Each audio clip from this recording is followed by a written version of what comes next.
കഴിഞ്ഞ ദിവസം യൂട്യൂബറായിട്ടുള്ള Helen of സ്പാർട്ടനെ police പിടിച്ചിട്ടുണ്ടായി മദ്യപിച്ച് വാഹനം ഓടിച്ചതിന്. അപ്പോൾ വാർത്തയിലൊക്കെ ഭയങ്കര സെൻസേഷനായിരുന്നു കഴിഞ്ഞ ദിവസം. അപ്പോൾ അതിന്റെ ഒരു എക്സ്പ്ലനേഷൻ, അതായത് ഹെലന്റെ ഒരു പാർട്ട് അവൾ ഒരു വീഡിയോ യൂട്യൂബിൽ ഇട്ടുണ്ടായി. അപ്പോൾ അതിലവൾ പറഞ്ഞ കാര്യം എന്ന് വെച്ച് കഴിഞ്ഞാൽ, അത് അവള് കുറ്റം സമ്മതിക്കുന്നു, തെറ്റായി പോയി. അതായത് അവള് ഒരു പാർട്ടിക്കാണ്ട് പോയപ്പോൾ ഒരു കുപ്പി ബീർ കഴിച്ചു. എന്നിട്ട് ഒരു റോഡ് സൈഡിൽ പോലീസുകാർ കണ്ടപ്പോൾ അവള് നിർത്താണ്ട് പോയത് അവിടെ വെച്ചൊരു ഇഷ്യൂ ഉണ്ടാക്കി കഴിഞ്ഞാൽ വെറുതെ അവള് യൂട്യൂബർ ആയതുകൊണ്ട് വെറുതെ ഒരു സെൻസേഷൻ ഉണ്ടാക്കണ വെച്ചിട്ട് അവള് വേഗം പോയി. എൻ്റെ വീടിന്റെ മുമ്പിൽ വെച്ച് പോലീസ് വന്ന് ഇവളെ ഊതിച്ചു, പിഴയിട്ടു പോയി എന്നാണ് അവള് പറയണത്. ഇവളുടെ വണ്ടി പിടിച്ചെടുത്തിട്ടില്ല, ഇവളെ അറസ്റ്റ് ചെയ്തിട്ടില്ല. അപ്പോൾ മാധ്യമങ്ങളിൽ വന്ന വാർത്ത എന്ന് വെച്ച് കഴിഞ്ഞാൽ ഇവളെ അറസ്റ്റ് ചെയ്തു, വണ്ടി പിടിച്ചെടുത്തു, അതിന് വിട്ടയച്ചു, അങ്ങനെയൊക്കെയാണ് മാധ്യമങ്ങളിൽ വന്ന സംഭവം. ഓഫ് കോഴ്സ് മാധ്യമങ്ങളുടെ കാര്യം അറിയാലോ. അപ്പൊ ഇതിൽ എനിക്ക് പറയാനുള്ള കാര്യം എന്ന് വെച്ച് കഴിഞ്ഞാൽ, ഫസ്റ്റ് ഓഫ് ഓൾ ഈ മദ്യപിച്ച് വാഹനം ഓടിക്കുന്നത്, അത് സ്ത്രീയാണെങ്കിലും പുരുഷനാണെങ്കിലും ഈക്വലി, അത് ഏത് പ്രായക്കാരാണെങ്കിലും ആരാണെങ്കിലും മദ്യപിച്ച് വാഹനം ഓടിക്കുന്നത് ഒരു തരത്തിലും യോജിക്കാൻ പറ്റാത്ത കാര്യമാണ്. അത് ചെയ്യാൻ പാടില്ല. കാരണം ഇപ്പൊ ഹെൽമെറ്റ് ഇല്ലാണ്ട് വണ്ടി ഓടിച്ചു കഴിഞ്ഞാൽ, ബൈക്ക് ഓടിച്ചു കഴിഞ്ഞാൽ, അല്ലെങ്കിൽ സീറ്റ് ബെൽറ്റ് ഇല്ലാണ്ട് കാർ ഓടിച്ചു കഴിഞ്ഞാൽ നമുക്ക് മാത്രമാണ് പ്രശ്നമുള്ളൂ, പറഞ്ഞ മനസ്സിലായ മറ്റുള്ളവർക്ക് ഒരു ഉപദ്രവമില്ല. പക്ഷേ മദ്യപിച്ച് വാഹനം ഓടിക്കുമ്പോൾ നമുക്ക് ഉള്ളതിനേക്കാൾ മറ്റുള്ള റോഡിൽ പോകണം ബാക്കിയുള്ള ആൾക്കാർക്കും ഭയങ്കര ഡേഞ്ചർ. അപ്പൊ അതൊരു തരത്തിൽ അംഗീകരിക്കാൻ പറ്റില്ല. പിന്നെ എനിക്കുള്ളൊരു പോയിന്റ് എന്ന് വെച്ചാൽ, മദ്യം മാത്രമല്ല മയക്കുമരുന്നും ലഹരിയും ഉപയോഗിച്ച് വണ്ടി ഓടിക്കാൻ പാടില്ല. അത് കണ്ടുപിടിക്കാൻ അത്രയും ഈസി അല്ല. പക്ഷെ അതും കർശനമായ ശിക്ഷകൾ കൊടുത്ത് ഒഴിവാക്കണം. കാരണം മദ്യത്തെ പോലെ തന്നെ ഒപ്പം ഭയങ്കര പ്രശ്നമുള്ള സംഭവം തന്നെ മയക്കുമരുന്നും വക സാധനങ്ങളും. അപ്പൊ ഇത് രണ്ടിന്റെ ഇൻഫ്ലുവൻസിൽ ഒരു തരത്തിലും വണ്ടി ഓടിക്കാൻ പാടില്ല ആൾക്കാർ. അത് ആരായാലും, സ്ത്രീ ആയാലും പുരുഷനായാലും. എടുത്തു പറഞ്ഞ് സ്ത്രീ ആയതുകൊണ്ട് ഇപ്പൊ വാർത്തകൾ ഒരു സെൻസേഷൻ ഉണ്ടാവും, സ്ത്രീ മദ്യപിച്ച് വണ്ടി ഓടിച്ച്, അല്ലെങ്കിൽ ഇപ്പൊ അവളെങ്ങാണ്ട് ഒരു വണ്ടിനെ ഇടിച്ചു എന്നുണ്ടെങ്കിൽ, അല്ലെങ്കിൽ വേറെ ആക്സിഡന്റ് ഉണ്ടായിരുന്നുണ്ടെങ്കിൽ നിന്ന് പൊരിക്കും. അപ്പോ മദ്യം മാത്രമല്ല ലഹരിയും ഉപയോഗിച്ച് വണ്ടി ഓടിച്ചിട്ടുണ്ടോ എന്ന് കണ്ടുപിടിക്കാനുള്ള മെക്കാനിസം കൂടി വരണം. കാരണം ഇത് രണ്ടും പ്രശ്നമാണ്. മദ്യത്തിനേക്കാൾ കൂടുതൽ പ്രശ്നമായിരിക്കും ലഹരി, പറഞ്ഞ മനസ്സിലായ. അപ്പോൾ അതിനൊരു പോയിന്റ്, മദ്യപിച്ച് വാഹനം ഓടിക്കാൻ പാടില്ല ഒരാളും, അത് സ്ത്രീ ആയാലും പുരുഷനായാലും. പിന്നെയുള്ള പോയിന്റ് എന്ന് വെച്ചാൽ മാധ്യമങ്ങളോടാണ്. അതായത് വാർത്താ മാധ്യമങ്ങൾ, ഇപ്പൊ വാർത്തയിലേക്ക് വന്നുകൊണ്ട് ഇൻഫ്ലുവൻസർ ആയിട്ടുള്ള ഒരു വ്യക്തി മദ്യപിച്ച് വാഹനം ഓടിച്ചു, ഒരു സ്ത്രീ, വലിയ അപരാധമായി. അല്ലെങ്കിൽ അവര് പറയുന്നത് യൂട്യൂബേഴ്സ് ഇത് എങ്ങോട്ടാ പോകണേ, യൂട്യൂബേഴ്സിന്റെ പോക്ക് ശരിയല്ല, ഇൻഫ്ലുവൻസേഴ്സിന്റെ പോക്ക് ശരിയല്ല എന്നാണ് ഈ മാധ്യമങ്ങൾ പറയണേ. ഈ മാധ്യമങ്ങൾക്ക് ഇത് പറയാൻ എന്ത് യോഗ്യത ഉണ്ട്?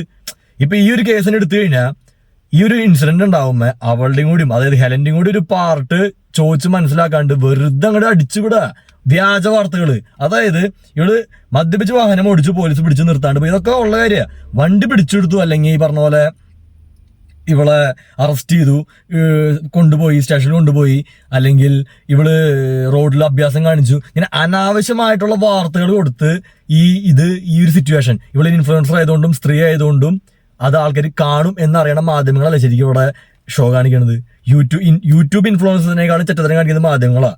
ഈ കേസ് മാത്രമല്ല, ഭൂരിഭാഗം കേസ് എടുത്തു കഴിഞ്ഞാലും അർത്ഥസത്യങ്ങൾ വെച്ച് വിളമ്പി മാധ്യമ റേറ്റിംഗും ക്ലിക്ക് ബേറ്റും ചെയ്യണം. അതേ പരിപാടി യൂട്യൂബേഴ്സും ചെയ്യണേ, ഒരു വ്യത്യാസവും ഇല്ല. അപ്പൊ യൂട്യൂബേഴ്സിനെ ഈ മാധ്യമ സ്ഥാപനങ്ങൾ അങ്ങോട്ട്, അല്ലെങ്കിൽ മാധ്യമത്തിൽ പറഞ്ഞ ഈ ജേർണലിസ്റ്റുകളൊക്കെ അങ്ങോട്ട് വലിയ പുച്ഛത്തോടെ സംസാരിക്കുമ്പോ നിങ്ങൾ ചെയ്യുന്നത് ഇത് തന്നെയാണ് പരിപാടി. ഈ തേർഡ് റേറ്റ് മാധ്യമ പ്രവർത്തനം തന്നെയാണ് ഭൂരിഭാഗം മാധ്യമങ്ങളും ചെയ്യണേ, റേറ്റിംഗിന് വേണ്ടി, മറ്റേതിനും മറിച്ചിന് വേണ്ടിയൊക്കെ. അതാരായാലും ഇന്നയാൾ എടുത്തു പറയേണ്ട ആവശ്യമില്ല. അതിലൊരാളും അത്രയ്ക്ക് പുണ്യാളന്മാരൊന്നും ഇല്ല. ഇപ്പൊ ടോപ്പ് നിൽക്കുന്ന ആളായാലും ലോക്കൽ നിൽക്കുന്ന ആളായാലും, ഇപ്പൊ യൂട്യൂബിൽ തന്നെയുള്ള മാധ്യമം എന്ന് പറയുമ്പോൾ മറുനാടൻ മലയാളി, ഇയാളും ഇതന്നെ പരിപാടി, പറഞ്ഞ മനസ്സിലായി. അപ്പൊ യൂട്യൂബ് ഇൻഫ്ലുവൻസേഴ്സിന് മാത്രം കൂടെ വലിയ എന്താ പറയാ ചാപ്പ കുത്തി അടിച്ചുവിടേണ്ട ആവശ്യമൊന്നുമില്ല. മാധ്യമ ചെറ്റത്തരം കാണിക്കണ ആൾക്കാരും ഇതേ നിലവാരം തന്നെ. ഇപ്പൊ യൂട്യൂബിലുണ്ട് ചെറ്റത്തരം കാണിക്കുന്ന ആൾക്കാര്, അല്ലെങ്കിൽ ക്ലിക്കിന് വേണ്ടി, അല്ലെങ്കിൽ ഈ വ്യൂസിന് വേണ്ടി ഷോ കാണിക്കുന്ന ആൾക്കാര്. അത് തന്നെയാണ് ഈ മാധ്യമങ്ങളും റേറ്റിംഗിനും, അല്ലെങ്കിൽ അവർക്ക് ഓരോ റേറ്റിംഗും അല്ലെങ്കിൽ ക്ലിക്കും അത് തന്നെ അവർക്കും വേണ്ടത്. അപ്പൊ രണ്ടു കൂട്ടരും ചെയ്യണത് സെയിം ചെറ്റത്തരം തന്നെയാണ്. രണ്ട് വിഭാഗത്തിൽ എല്ലാവരും അല്ല, ഒരു എന്താ പറയാ ഒരു വലിയ വിഭാഗം എന്ന് തന്നെ പറയാം, ചെറിയ വിഭാഗം എന്ന് പറയാൻ പറ്റില്ല. ഇപ്പൊ ഞാനാണെങ്കിൽ തന്നെ യൂട്യൂബ് വീഡിയോ ഇടുമ്പോൾ തമ്മിലൊക്കെ ആകർഷകമായിട്ടുള്ള തമ്മിൽ കൊടുക്കും. പക്ഷെ അതിൽ വസ്തുതാവിരുദ്ധമായിട്ടുള്ള ഒന്നും കൊടുക്കില്ല, പറഞ്ഞ മനസ്സിലായ. അത് നമ്മളെപ്പോഴും ശ്രദ്ധിക്കും. എന്താ പറയുക, ഒരു പരിധിവരെ ഷാർപ്പായിട്ടുള്ള വേർഡ്സ് ഉപയോഗിക്കും, അല്ലെങ്കിൽ കാണുമ്പോൾ ക്ലിക്ക് ചെയ്യാൻ തോന്നുന്ന രീതിയിലുള്ള തമ്മിൽസ് കൊടുക്കുന്നുണ്ടെങ്കിലും അതിൽ വസ്തുതാവിരുദ്ധമായിട്ട് അല്ലെങ്കിൽ അർത്ഥസത്യങ്ങളൊന്നും വിളമ്പി വ്യൂസ് കൂട്ടാൻ ഞാൻ നോക്കാറില്ല, പറഞ്ഞ മനസ്സിലായ.